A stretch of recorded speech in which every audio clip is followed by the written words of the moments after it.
નમસ્કાર સાધક દર્શકો, હું છું ઉર્જા, આદ્ય પરમ સદગુરુ સ્વામી શિવાનંદ ધુનીવાલે દાદાજીની શિષ્યા. આપ સર્વેને મારા જય શ્રી સ્વામી શિવાનંદ દાદાજી કી. આજે મિત્રો આપણે દાદાજી દ્વારા જે 3 ગુણોની સમજ અમને આપવામાં આવી એ જ્ઞાન ચર્ચા તમારી સાથે વિસ્તારથી શેર કરીશું કે આપણી અંદર પડેલા જે 3 ગુણો છે, સત્વ, રજસ અને તમસ, આ ત્રણેય ગુણો આપણી અંદર કેવી રીતના આપણા આચરણમાં ભાગ ભજવે છે અને જે વિચારો છે, વિકારો છે આપણી અંદર જન્મે છે કેવી રીતે. પહેલા ગુણની વાત કરીશું એ છે તમોગુણ, કે તમોગુણી વ્યક્તિત્વ ધરાવતી વ્યક્તિ કેવી હોય છે. અત્યાર સુધી તો આપણે માત્ર ગુણોને ખોરાક સાથે જ જોડેલા છે કે કયો ખોરાક ખાવાથી આપણી અંદર કયા ગુણોની ઉત્પત્તિ થતી હોય છે. તો તમોગુણી વ્યક્તિત્વ ધરાવતી વ્યક્તિ કે જેની અંદર જે ષડ વિકારોની આપણે વાત કરી, કામ, ક્રોધ, લોભ, મદ, મત્સર અને અહંકાર, એ સૌથી વિપુલ પ્રમાણમાં હોય, સૌથી વધુ પ્રમાણમાં એની અંદર ઉત્પન્ન થતા હોય, એવી વ્યક્તિ માટે એ હંમેશા મોહ, માયા અને સંસારની જે સુખ સગવડતાઓ છે એને ભેગી કરવા માટે જ એનું મન લાગેલું હોય અને એ પ્રાપ્ત કરવા માટે એના માટે નીતિ, અનીતિ, યોગ્ય, અયોગ્ય આ વસ્તુઓ કોઈ માયને નથી રાખતી. એને બસ એ પ્રાપ્ત કરવું છે, એ જ એના માટે મહત્વપૂર્ણ હોય છે. અને આવી વ્યક્તિ પોતાના વિકારો અને પોતાના વિચારોથી એટલા ગહન કર્મો કરે છે કારણ કે એની માટે સામેનાનું સુખ, દુઃખ આ કોઈ જ વસ્તુ મેટર નથી કરતી. આ કોઈ જ વસ્તુનો એના માટે કોઈ મતલબ નથી, એના માટે વિચારતો જ નથી. એટલા માટે તમોગુણ પોતાની અંદર હોવા એટલે સામે ચાલીને નર્કને ઇન્વાઇટ કરવું, એક રીતે કહી શકાય કે આવા ગુણોને પોતાની અંદર રાખવા એટલે સામે ચાલીને આપણે આપણી આત્મા માટે નર્કની યાતનાઓ પસંદ કરી લીધી. એ ગહન કર્મોની શ્રેણી આપણે પોતાના માટે નોતરી લીધી. બીજું આવે છે રજોગુણ. રજોગુણી વ્યક્તિત્વ ધરાવતી વ્યક્તિ, જેના કર્મો આપણે કીધેલું હતું કે જેની કર્મોની ગતિ મધ્યમ હોય છે પણ કર્મ તો થાય જ છે.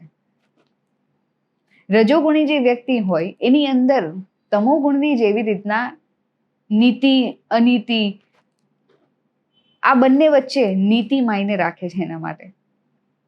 પણ એની માટે સૌથી વધારે માન મેળવવું, સન્માન મેળવવું, આ બધી વસ્તુ એના માટે બહુ ઇમ્પોર્ટન્ટ હોય છે કે એના માટે લોકો શું કહેશે, એને એ આવું કરે છે તો શું કહેશે. સમજી લો કે એક ઉદાહરણ આપીએ કે ભગવાન દત્તાત્રેય 24 ગુરુઓ કર્યા. એમના 24મા ગુરુ હતા આદ્ય દાદાજી, ધુનીવાલે દાદાજી એમના ગુરુ હતા. ત્યારે એ સંપૂર્ણ પૂર્ણ જ્ઞાન પામ્યા. આ જગતમાં જ્યારે આધ્યાત્મ આ પણ એક પાઠશાળા છે. એક ધોરણમાંથી બીજા ધોરણમાં આપણે જેમ જેમ ચડતા જઈએ તેમ તેમ આપણા શિક્ષકો બદલાય છે. જ્યારે તમે પૂર્ણત્વને પામો ત્યારે એક શિક્ષક માત્ર રહે છે કે જ્યારે એના સાથે ભણ્યા બાદ તમારા નામની આગળ ડોક્ટરેટ લાગે છે, તમારું PhD કમ્પ્લીટ થાય છે. એવી જ રીતે આ આધ્યાત્મની પાઠશાળામાં પણ એવું છે. જે પૂર્ણત્વ પામેલા છે, જે ગુરુ કે જે પૂર્ણ પરમાત્મા સુધી, આદ્ય દાદાજી સુધી પહોંચેલા છે, તો એ આત્મા સામે એના શિષ્યને પણ ત્યાં સુધી પહોંચાડી શકે છે. તો એવી જ રીતના એ જે વ્યક્તિ હોય છે એને આ વસ્તુઓની જ હંમેશા વિચારણા રહે છે કે હું આમ કરીશ તો લોકોને કેવું લાગશે, લોકો મને શું કહેશે. એ માન સન્માનમાં જ રહેલો. એ ભક્તિ તો એ પણ કરતો જ હોય છે. એ ભક્તિ કરે છે, હોમ હવન કરે છે, બધું કરે છે, પણ એની ભક્તિ કેવી છે? સૌથી વધારે આ માન, સન્માન અને યશને પ્રાપ્ત કરવા માટે જ એ ભક્તિ કરે છે કે મને આ પ્રાપ્ત થવું જોઈએ એટલે હું ભગવાનની ભક્તિ કરું. આ વસ્તુ રજોગુણી વ્યક્તિત્વ સાથે હોય છે. પણ એનો અર્થ એ બિલકુલ નથી કે રજોગુણી વ્યક્તિ આગળ જતા યોગ્ય નિસ્વાર્થ ભક્તિ તરફ નથી વળી શકતો. એ વળી શકે છે. એ જો ધારે, એ જો ચાહે તો દાદાજીનું માર્ગદર્શન પામીને એ આગળ ભક્તિ તરફ વળી શકે છે, નિસ્વાર્થ ભક્તિ કરી આદ્ય દાદાજીને પ્રાપ્ત કરી શકે છે. પણ જો એના રજોગુણમાં જ પ્રચલિત છે, એ માન સન્માનની અંદર જ રચ્યો પચ્યો છે, તો એ મોક્ષ પ્રાપ્ત નહીં કરી શકે. કારણ કે એની અંદર વિકારોના જન્મ તો ચાલુ જ છે, એ માન સન્માનની લાલસા પણ ચાલુ જ છે. એટલા માટે રજોગુણી વ્યક્તિત્વ ધરાવતી વ્યક્તિની અંદર પણ કર્મ છે, પણ એ કર્મોની ગતિ કેવી છે? મધ્યમ છે. કારણ કે એ જોવે છે કે સામે જે બી મળે છે એને નીતિથી મળવું જોઈએ. તમોગુણી વ્યક્તિત્વની જેમ અનીતિથી નહીં.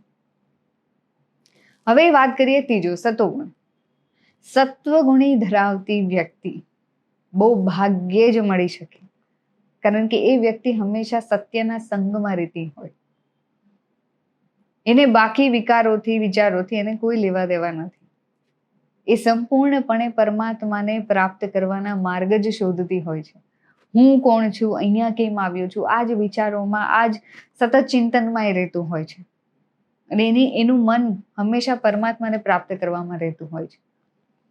એટલે સતોગુણી વ્યક્તિના જે કર્મો છે એ શુદ્ધ છે, પણ શુદ્ધ કર્મ હોવા છતાં પણ કર્મ તો થાય જ છે. આપણે જેમ વાત કરી કે મોક્ષ પ્રાપ્ત કરવા માટે આપણને 51 કલ્પનું તપ જોઈએ.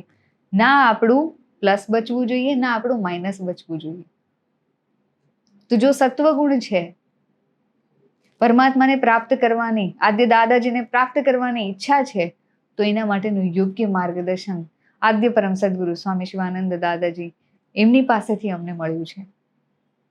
એટલા માટે એમના દર્શન કરવા, તેને નેત્રને જાગૃત કરવું સંભવ બન્યું છે.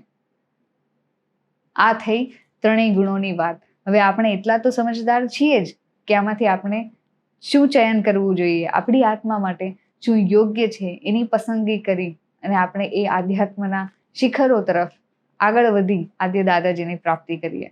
જય શ્રી સ્વામી શિવાનંદ દાદાજી.